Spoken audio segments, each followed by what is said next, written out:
Good morning, everybody, and thank you again for coming to our brand new release of a brand new technology. My name is Al Siblani. I'm the CEO of envisionTEC. Ladies and gentlemen, I'd like to present to you the Slcom 1.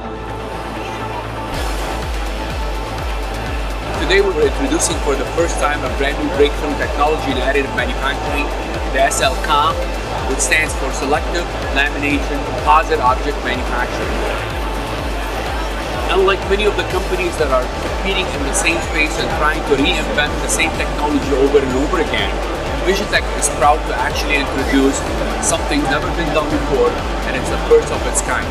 This new technology allows for the 3D printing or the additive manufacturing of objects out of pure composites that are currently being employed by the customers in the aerospace industry, in the automotive industry, in the shipbuilding industry, in the construction industry, and many other industries.